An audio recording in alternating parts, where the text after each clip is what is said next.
ప్రేమ మోసమా episode 16.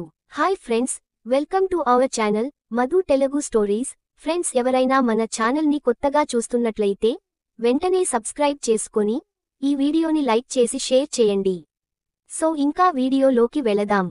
Lunch టైంలో colleague Sheela ear tops తీసుకుంటాను సాయం రమ్మంటే వెళ్ళింది స్వప్నిక. ఆ పని చూసుకొస్తుంటే ఎవరో అమ్మాయిని బైక్ మీద ఎక్కించుకొని వెళ్తూ కనిపించాడు అనురాగ్. ఆ అమ్మాయి మెరుపుతీగలా ఉంది. అతడి మీద పడి నవ్వుతూ కబుర్లు చెబుతోంది. అప్పటినుంచి ఏదో తెలియని అశాంతి ఉద్వేగం ఆమెని కుతకుత ఉడికిస్తోంది. అనురాగ్ ఆ అమ్మాయి ఆకర్షణలో పడ్డాడా అనే ఆ ఆలోచన రుచించలేదు ఆమెకు. పైగా ముచ్చెమట్టలు పోస్తున్నాయి. మరిచిపోదామనేంత ప్రయత్నించిన మళ్లీ మళ్లీ గుర్తు వస్తోంది. మనసుని కలుషితం చేస్తుంది. అతడు వస్తే వాళ్ల సంబంధం ఏమిటో ఎలాంటిదో తెలుసుకోవాలని నిర్ణయించుకుంది. అదే సమయంలో నేను ఎలా తిరిగితే నీకెందుకు అని అంటాడేమోనని భయపడింది కూడా. రాత్రి 10 అవుతుంటే వచ్చాడు అనురాగ్ అలసినట్టుగా, నీరసంగా ఉన్నాడు. అడ్డమైన తిరుగుళ్ళు ఇప్పటికి పూర్తయ్యాయన్నమాట అని అంది. ఆమె మాటలకు దెబ్బతిన్నట్టు చూశాడు. నడుం దగ్గర నొక్కుకుంటూ వచ్చి బాధగా కూలబడ్డాడు. అదేమీ గమనించే స్థితిలో లేదామె. నేనన్నది గోడను సోఫాను ఉద్దేశించి కాదు, నీతోనే అన్నాను అని అంది. ప్లీజ్ లీవ్ మీ అని బాధతో మెలికలు తిరుగుతూ అన్నాడు. అప్పుడు ఆమె గమనించింది. ఏమైంది Anurag, are you all right అని ఆందోళన పడుతూ దగ్గరకెళ్లి నుదుటి మీద చేయి వేసి చూసింది. టెంపరేచర్ లేదు, ప్రాబ్లం ఏమిటి అని అడిగింది. నొప్పి, కడుపుకోపక్క అని వీపు కింద చూపించాడు. బయట నానాగడ్డి తినడం వల్ల ఫుడ్ పాయిజనింగ్ అయిందేమో. డాక్టర్ కి చూపించావా అని అడిగింది. దానికి తల అడ్డంగా ఊపాడు. 2 రోజుల నుంచి ఉంది, తగ్గిపోద్దనుకున్నాను. పెయిన్ కిల్లర్ వేసుకున్నాను, ఇవాళ ఎక్కువైపోయింది, నడవలేకపోతున్నాను. యూరిన్ వెళ్లలేదు, మోషన్ అవ్వదు అని చెప్పాడు. దాంతో ఆమె భయపడింది. వెంటనే అలర్ట్ అయింది. అతడి మాటలు వినిపించుకోకుండా ఆటోలో అపోలోకి తీసుకెళ్ళింది. రకరకాల పరీక్షలు చేశారు. అతడికేం కాకూడదని, త్వరగా నయమవ్వాలని దేవుణ్ణి కోరుకుంటూ కూర్చుంది. కంపెనీ వారిచ్చిన హెల్త్ ఇన్సూరెన్స్ కార్డు సంగతి మరిచి అడిగినప్పుడల్లా డబ్బు చెల్లించింది. కిడ్నీలో స్టోన్ ఉందని, ఇన్ఫెక్షన్స్ సోకిందని చెప్పారు. ఆ స్టోన్ కూడా మెలికలలో చిక్కుబడినందున బయటకి రావట్లేదని, వైరులాంటిది లోపలికి పంపి తీసేస్తామన్నారు. ఆ మాటకి భయపడి పోయింది స్వప్ని. వేలగా ఉన్నావేంటి, ధైర్యంగా ఉండు. రాత్రి నుంచి తిండి నిద్ర లేకుండా కూర్చున్నావు. అద్దంలో చూసుకో, ముఖం ఎలా పీకిపోయిందో అని అనురాగ్ అన్నాడు బాధని దిగమింగుతూ. ఎక్కువ మాట్లాడకు, అంతా సెట్ రైట్ అవుతుందిలే. ఇంకా బాధగా ఉందా అని అడిగింది. లేదులే అని అన్నాడు. అతని ఆపరేషన్ థియేటర్లోకి తీసుకెళ్లారు. కన్నీళ్లు తుడుచుకుంటూ కూర్చుంది స్వప్నిక. నీరసంగా ఉంది, అలసటగా ఉంది. కాఫీ తాగితే బాగుండు అనిపించింది.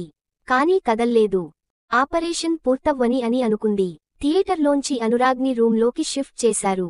అతన్ని చూసి బోలెడు సంబరపడిపోయింది. రాత్రి నుంచి అనురాగ్ ఏమీ తినలేదు.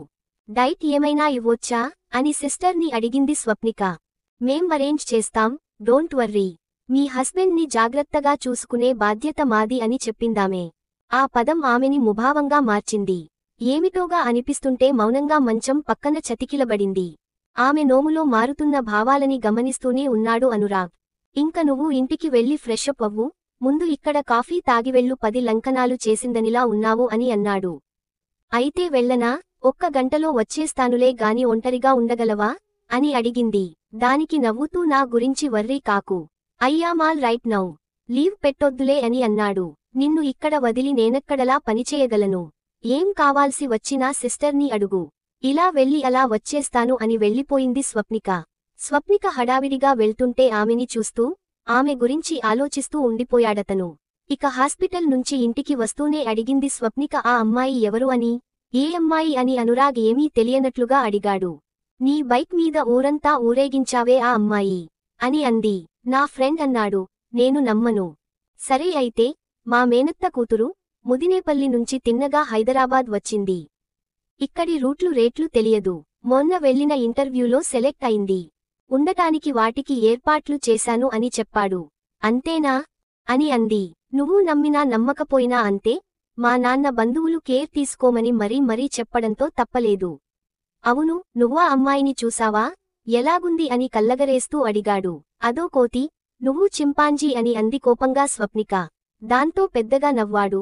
ఆడబుద్ధి పోనిచ్చుకున్నావు కాదు, నన్ను ఆపాల్సింది, పరిచయం చేద్దును అని అన్నాడు. నా గురించి ఏమని చెబుదువు అని అడిగింది. నా ఫ్రెండు అని. గర్ల్ ఫ్రెండ్ ఉండటం మగాళ్ళకి గొప్ప కదా, అందుకనలా చెప్పేవాడివన్నమాట. మగబుద్ధి ఎక్కడికి పోతుంది అని అంది. నీకు ఇష్టం లేకపోతే నువ్వు చెప్పేట్టే కంపానియల్ అని చెప్పేవాణ్ణి అని అన్నాడు. వాళ్లకు అర్థమవుతుందా అని అంది. అది వాళ్ల కర్మ, మనకేం అని అన్నాడు. సరేలే గాని 4 రోజులు ఫుల్ రెస్ట్ అవసరమన్నారు డాక్టర్. కొద్దిగా ఇంట్లోనే ఉండు. ఎవరు ఫోన్ చేసినా బైక్ వేసుకుని తేరంగా అంటూ వెళ్లకు అని అంది స్వప్నిక. ఎస్ మేడం అని చేతులు కట్టుకొని అన్నాడు. ఆసరికే మనసు తేలికబడిందామె పక్కన నవ్వేసింది. నువ్వు నవ్వితే భలే బావుంటావు స్వప్ని. అమ్మ అంత ముద్దు పెట్టుసుకోవాలనిపిస్తోంది అని అన్నాడు. ముద్దులకి ముచ్చట్లకి చాలా టైం ఉంది కానీ ముందు రెస్ట్ తీసుకో, టీ కాచి తెస్తాను అని అంది. అప్పుడే అతడి ఫోన్ మోగింది. ఆ అమ్మాయి అయితే కట్ చేయి అని గట్టిగా అరిచింది కిచెన్లోంచి. టీ కప్పులతో వచ్చేసరికి సీరియస్ గా ఉన్నాడు అతను. ఎక్కడినుంచి ఫోన్ అని అడిగింది. క్షణకాలం తటపటయించి చెప్పాడు. మీ నాన్న, బావ గుడివాడ వెళ్లి మా పేరెంట్స్ ని కలిశారట అన్నాడు. నడి నెత్తిన నాటు బాబు పడినట్టు బెంబేలు పడింది. ఏమన్నారట అని కనిపిస్తూ అడిగింది స్వప్నిక. మా తాతయ్యలు నా చిన్నప్పుడే చనిపోయారని చెప్పారట అని అన్నాడు. చచ్చింది గొర్రె అని తల పట్టుకుంది స్వప్ని. ఒక నిజం దాచడానికి ఒక అబద్ధం చెప్పావు. దానికి సపోర్టుగా 10 అబద్ధాలు చెప్పావు. ఇప్పుడు చూడు ఏమైందో, పీక మెడల కుప్పకూలిపోయింది అని అన్నాడు. ఇలా అవుతుందనుకోలేదు. ఆ స్థితిలో ఆ గొడవలో ఉంచి ఎస్కేప్ అయితే చాలనుకున్నాను అని అంది. నిజం చెప్పటానికి చాలా గట్స్ కావాలి అని అన్నాడు. నేనేమీ అబద్ధాలకోరిని కాదు. కాని మన సంబంధం గురించి వాళ్లకి తెలిసేలా చెప్పటం కష్టం. ఒప్పించడం అసాధ్యం అని అంది. ఏటికెదురెదుతున్నప్పుడు కొన్ని కష్టాలు నష్టాలు నిష్ఠురాలు తప్పవు అన్నాడు. నా సంగతి వదిలేయ్, నువ్వు చెప్పగలిగేవా చెప్పు అని అంది. లేదు. నేను నీ బొటులోనే ప్రయాణిస్తున్న కదా, మా అన్నయ్య వదినలు చెప్పిన మాటలకి సంతృప్తి పడి క్షమించేస్తారు అనుకున్నాను. మీ వాళ్ళు ఇప్పుడు ఇంకోలా చెప్పేసరికి కదా మొదటికి వచ్చింది. మూడం వెళ్ళేక మా నాన్న ఇక్కడికి వచ్చి అన్ని సెటిల్ చేస్తానన్నారట అని చెప్పాడు. ఆ మాటతో తెల్లగా పాలిపోయిన మొహంతో ఉంది స్వప్నిక. అయితే మన సమస్య ఇంకా సమసిపోలేదన్నమాట. మనం అనుకున్నంత ఈజీగా అవ్వదు.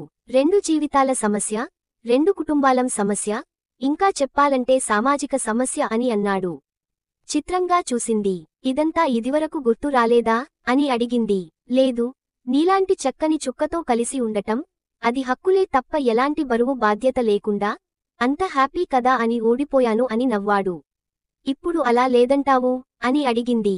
ఉందిగాని ఇందరూ ఇన్ని రకాలుగా ప్రెషర్ తీసుకొస్తారని, ఇన్ని రకాల సమస్యలు వస్తాయని ఊహించలేదు.